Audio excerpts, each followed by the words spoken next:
आपके लाइफ के पहला भाग, प्री पीएम, प्री सीएम, आप कहाँ पैदा हुए थे, पहले 10 सालों में आपने क्या किया था?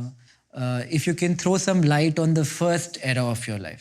देखिए, वैसे तो सबको पता है मेरा जन्म गुजरात में, नॉर्थ गुजरात में महसाना डिस्ट्रिक्ट है। वहाँ वडनगर एक छोटा सा टाउन है। जब हम छोटे थे तब तो शायद 15,000 की आबादी थी, मोटा मोटा मुझे याद है। मैं उस स्थान से हूँ, लेकिन तब तो जैसे हर एक का अपना एक गांव होता है, वैसा एक मेरा गांव था। मेरे गांव एक प्रकार से गायकवाड़ी स्टेट था। तो गायकवाड़ स्टेट की एक विशेषता थी, हर गांव में एजुकेशन के प्रति बड़े आग्रही थे। एक तालाब होता था, पोस्ट ऑफिस होती थी, लाइब्रेरी होती थी, ऐसे एक 4-5 चीजें। यानी गायकवाड़ी स्टेट का गांव है तो ये होगा ही होगा, ये उनकी व्यवस्था थी। तो मैं वो उस गायकवाड़ी स्टेट की जो प्राइमरी स्कूल बनी हुई थी उसमें ही पढ़ा था। तो मेरी खैर बचपन में वहीं रहा। तालाब था तो स्विमिंग करना सीख गए वहाँ। मेरे परिवार के सबके कपड़े मैं धोता था, तो उसके कारण मुझे तालाब जाने की इजाज़त मिल जाती थी। बाद में वहाँ एक भागवताचार्य नारायणाचार्य हाई स्कूल था, BN हाई स्कूल। वो भी एक प्रकार से चैरिटेबल ही था। वो कोई आजकल का जो एजुकेशन की स्थिति है वैसे नहीं थी। तो मेरा वहाँ स्कूली शिक्षा वहाँ पर हुई।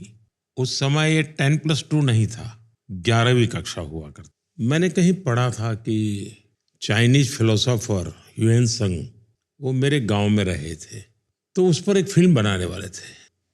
तो मैंने उस समय शायद उनकी यहाँ एम्बेसी को या किसी को चिट्ठी लिखी थी कि भाई आपने कहीं पढ़ा है कि आप ह्यूएन त्संग के लिए फिल्म बना रहे हैं, तो मेरे गांव में वो रहते थे, आप उसको भी जिक्र कहीं करना। ऐसा करके मैंने कुछ प्रयत्न किया था। वो बहुत साल पहले की बात। उसके पहले मेरे गांव में एक रसिक भाई दवे करके थे। वे कांग्रेस के लीडर थे, थोड़े समाजवादी विचार के भी थे, और मूल वो सौराष्ट्र के थे और मेरे गांव में आकर के बसे थे।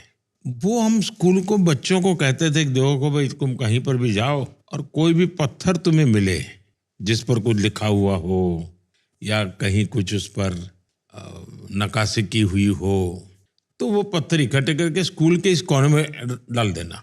धीरे धीरे वो बड़ा ढेर हो गया था। लेकिन तब मुझे समझ आया कि उनका इरादा ये था कि बहुत पुरातन गांव है, यहाँ के हर पत्थर में कोई न कोई स्टोरी है, इकट्ठा करो, जब भी कोई व्यक्ति आएगा तो इसको करेगा। शायद वो कल्पना रही होगी। तो मेरा भी ध्यान उस तरफ गया। 2014 में जब मैं प्रधानमंत्री बना तो स्वाभाविक दुनिया के लीडर से कर्टसी कॉल करते हैं। तो चीन के राष्ट्रपति शी, उनका कर्टसी कॉल आया, शुभकामनाएं वगैरह वगैरह बातें हुई। फिर उन्होंने खुद ने कहा कि मैं भारत आना चाहता हूँ। मैंने कहा बिल्कुल स्वागत है आपका, आप जरूर आइए। तो कहा लेकिन मैं गुजरात जाना चाहता हूँ। मैंने कहा तो और अच्छी बात है। तो उन्होंने कहा कि मैं तुम्हारे गांव वडनगर जाना चाहता हूँ। मैंने कहा वो क्या बात है, आपने यहाँ तक का कार्यक्रम बना दिया है। बोले तुम्हें मालूम है क्यों? मैंने कहा नहीं मुझे मालूम है। तो बोले मेरा और तुम्हारा एक स्पेशल नाता है। मैंने कहा क्या? ह्यूएन त्संग जो चाइनीज फिलोसोफर था वो सबसे ज्यादा समय तुम्हारे गांव में रहा था, लेकिन वापस जब आया चाइना तो मेरे गांव में रहा था। तो बोले हम दोनों का ये कनेक्ट है।